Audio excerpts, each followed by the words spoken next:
칼로 하몰과 그의 아들 세겜을 죽이고 디나를 세겜의 집에서 데려오고 야곱의 여러 아들이 그 시체 있는 성읍으로 가서 무력하였으니 이는 그들이 그들의 누이를 더럽히 까닭이라.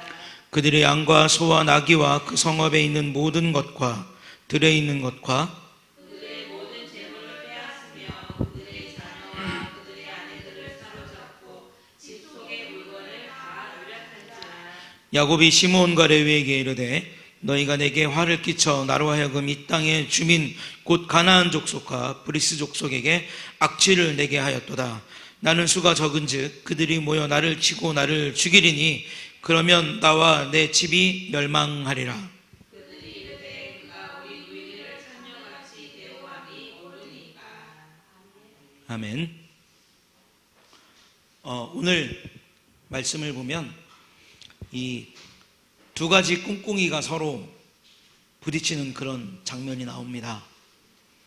야곱의 아들들은 할례를 빙자해서 세겜, 그 세겜에 있는 모든 사람들을 다 죽이려는 그런 마음을 가지고 있고, 또 한 가지는 어떤 마음이냐면 이 세겜은 야곱이 가지고 있는 모든 것을 빼앗고자 하는 그런 마음을 가지고 있습니다. 23절에 보면 그러면 그들의 가축과 재산과 그들의 모든 짐승이 우리의 소유가 되지 않겠느냐라고 세겜이 말하고 있는 거예요. 그러니까 겉으로는 우리의 땅도 주고 야곱의 어떤 그 아들들과 그 야곱의 식구들이 거주할 수 있는 그 모든 것을 다 허락해 주고 그렇게 해주고 딸들도 주고받고 하면서 우리가 살아가다가 야곱의 것을 우리가 취하자라고 하는 굉장히 이율배반적인 지금 이야기들을 이 세겜은 하고 있는 것이죠. 겉으로는 야곱과 화해를 하고 싶었지만 그 화해를 통해서 노리는 것이 무엇이었냐면 야곱의 모든 것을 탈취하는 것, 빼앗는 것이었습니다. 그리고 야곱의 아들들은 할례를 빙자해서 무슨 생각을 하고 있는 거죠? 그 성읍의 모든 사람들을 다 죽이겠다라고 하는 이런 생각을 하는 겁니다. 그러니까 지금 악과 악이 마주하고 있는 것이고 강대 강이 마주하고 있는 것이죠.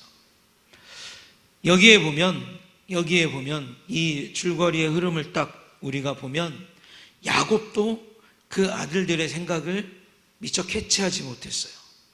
야곱이 이 계획을 알고 있었던 것이 아니고 야곱이 이 계획에 동의했던 것이 아니고 결과적으로 보면 30절에 이제 이 가나안 족속과 브리스 족속이 우리를 치면 우리는 꼼짝없이 죽게 생겼다라고 하는 야곱의 말을 통해서 보면 야곱은 이 아들들의 계략과 아들들의 생각을 모르고 있었던 것이죠.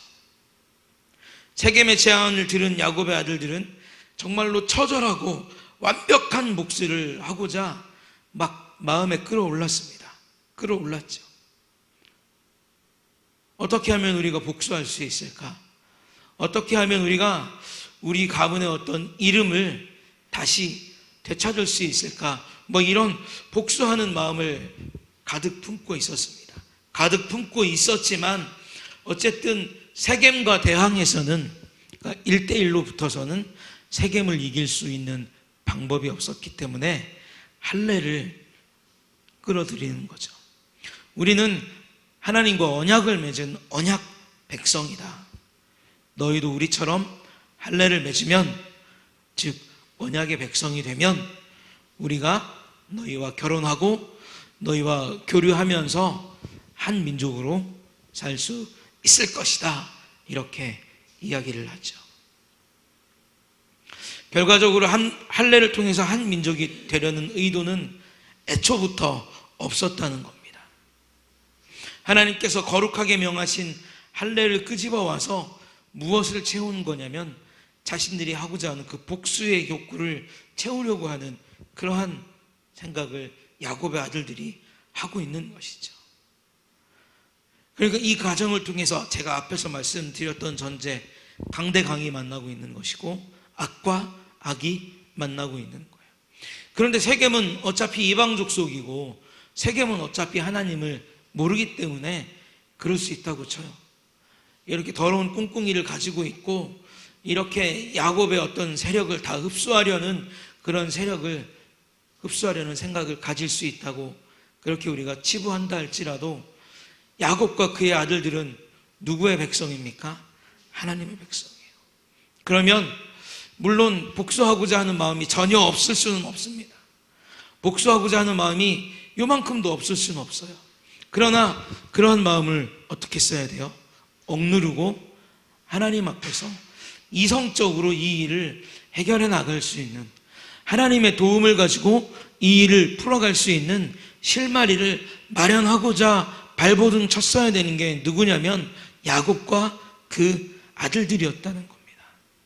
그런데 할례를 빙자해서 세겜의 모든 사람들에게 할례를 받게 하고 그들이 움직이지 못할 때 가서 세겜이 있는 그 모든 성의 사람들을 다 죽이고 남자들을 다 죽이고 어떻게 합니까? 재산도 가지고 오고 짐승들도 가지고 오고 자녀와 아내들까지 모든 것을 다 약탈하고 착취하는 그런 모습을 오늘 야곱 그의 아들들이 우리에게 보여주고 있다는 거죠. 이것은 영적으로 시사하는 바가 굉장히 큰 문제입니다. 우리가 세상의 세력과 강대강으로 만날 수밖에 없는 그런 여건이 분명히 생길 거예요. 그런 일들이 분명히 생길 겁니다. 그런데 이렇게 세상의 세력과 우리가 마주하게 될 때 우리가 어떠한 방법으로 이것을 해결해 나가려고 애를 쓰는가, 어떠한 방법을 가지고 이 상황을 타개하기 위해서 하나님 앞에 기도하는가에 대한 문제가 바로 이런 상황 속에서 나타나게 된다는 거죠. 이러한 상황 속에서 우리가 어떻게 처신하느냐에 따라서 하나님께 영광이 될 수도 있고, 우리가 이런 속에서 어떻게 처신하느냐에 따라서 하나님의 이름을 욕되게 할 수 있는 그런 상황들이 우리에게 실질적으로 일어난다는 겁니다. 교회의 문제들, 우리의 삶의 문제들, 일상에서의 문제들, 세상에서의 모든 문제들 구체적으로 열거하지 않아도 다 아시리라고 생각을 합니다. 교회 안에서 성도와 성도와의 문제, 그리고 교회 밖에서의 사람들과의 문제, 그리고 세상의 일들을 해결해야 되는 그 모든 문제들 앞에 우리가 어떻게 서야 할 것인가, 우리가 어떠한 마음을 가지고 그런 문제들 앞에 다가갈 것인가에 대한 그 첫 번째 마음가짐이 이를 하나님 앞에 영광이 되게 할 수도 있고 하나님의 영광을 가릴 수도 있는 방향으로 발전해 간다는 것을 이 과정을 통해서 우리는 알 수가 있습니다. 그러나 분명한 것은 무엇이냐면 야곱의 아들들도 처음부터 하나님께 영광을 돌리기 위한 그런 마음을 가지고 이번 일에 대응하지 않았다는 거예요. 그들의 생각을 가지고 끓어오르는 분노를 표출한 것에만 포인트를 두고 포커스를 뒀지 이 일을 은혜롭게 해결하기 위한 생각은 전혀 가지지 않았다는 겁니다. 그러니까 할례를 받으라, 하나님의 그 거룩한 선민이 되는 그 할례를 통해서 그들이 고통 속에 있을 때 그 사람들을 다 죽여버리고 그들의 재산을 다 탈취해오는 그러한 야만적이고 야비한 행동을 우리가 야곱의 아들들을 통해서 볼 수가 있는 겁니다. 이렇게 해서 표면적으로는 세겜의 모든 세력들을 다 이긴 것처럼 보여요. 세겜의 모든 세력들이 다 정복된 것처럼 보입니다. 그러나 주변에 무엇이 남아있는 거예요? 가나안 족속이 남아있었고 또 누가 남아있었습니까? 브리스 족속이 남아있었다라고 이야기를 합니다. 그들에게 하나님의 선민이 야만족처럼 보이는 그런 모습을 이스라엘의 야곱의 아들들이 보여주는 거예요. 하나님의 자녀들이, 하나님의 백성들이 하나님의 방법대로 일을 해결하고 하나님의 방법대로 일을 진행했다면 이 가나안 족속 그리고 브리스 족속의 사람들이 야곱을 두려워했을 것이고 야곱 앞에 엎드려졌을 것인데 그들이 세상적인 방법을 취하니까 어떻습니까?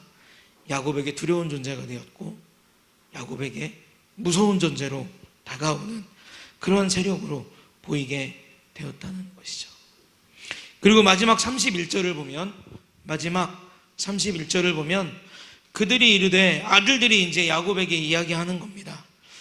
야곱의 아들들이 야곱에게 이르되 그가 우리 누이를 창녀같이 대우함이 옳으니까. 이것은 뭡니까? 아버지의 말에, 아버지의 교훈에 따르지 않는 야곱의 아들들의 모습을 우리에게 보여주는 거예요. 그러니까 기타 족속들과 등을 돌리게 된 야곱이고 또 누구와도 등을 돌리게 된 겁니까? 아들들과도 갈등의 문제가 여전히 풀리지 않는, 그래서 야곱의 아들들과 야곱이 힘들어하는 그런 마무리로 31절이 끝맺음을 하고 있다는 겁니다. 사랑하는 성도 여러분, 우리가 하나님 앞에서 어떻게 살 것인가, 우리가 하나님 앞에서 살 때 어떠한 방법을 가지고 살 것인가, 또 우리가 세상 속에서 살 때 어떠한 방법을 가지고 살 것인가, 이 방법의 문제가 굉장히 큰 차이점의 결과를 가진 그런 모습으로 우리에게 다가온다는 것을 오늘 창세기 34장은 우리에게 말해주고 있습니다. 이것은 정말 큰 결단을 해야 되는 문제이고 큰 결심을 해야 되는 문제입니다. 어려울 때가 있고 복수하고 싶을 때가 있고 막 끌어오르는 감정들을 억누르지 못하는 그런 때가 분명히 우리에게 있을 거예요. 자녀들과의 문제도 그럴 때가 있겠죠. 그러나 그때마다 우리는 무엇이 현명한 것이고 어떤 것이 하나님께 영광이 되는 것이고 어떠한 방법이 하나님의 그런 은혜대로 일이 마무리될 수 있는 것인가를 정말 냉철하게 생각해야 됩니다. 냉철하게 생각해야 돼요. 그래서 우리가 살아가면서 정말 야곱과 그 아들이 하나님 앞에 보였던 이런 실수의 모습 보이지 않고 살아갈 수 있는 저와 여러분들이 되시기를 예수님의 이름으로 축복합니다. 기도하겠습니다. 하나님, 야곱과 그 아들들 세겜과의 싸움을 통해서 흘리지 말아야 될 피를 흘리게 되었고 또 갈등하지 말아야 될 사람들과 갈등이 시작된 것을, 그리고 아버지와 아들들도 서로 사이가 소원해진 것을 우리가 말씀을 통해서 보았습니다. 세상과 맞닥뜨리는 문제 앞에서, 특별히 우리에게 분노를 일으키게 하는 그런 문제 앞에서 우리가 우리의 마음을 동원해서 우리의 생각을 동원해서 그 분노를 표출하는 그러한 일을 진행하지 않게 하시고 하나님 앞에 잠잠히 기대하고 기도하면서 하나님께서 인도하시는 대로, 하나님께서 지혜 주시는 대로 이 모든 일들을 잘 처리할 수 있는, 그래서 세상과도 등지지 아니하고 또 공동체와도 가정과도 자녀들과도 등지지 아니하는 그런 귀한 삶을 살아갈 수 있도록 우리에게 다가온 문제를 통해서도, 우리에게 다가온 고난을 통해서도 하나님께 영광 돌릴 수 있는 귀한 삶 살아갈 수 있도록 하나님 축복하여 주시옵소서. 모든 것을 주님께 맡기고 예수님의 이름으로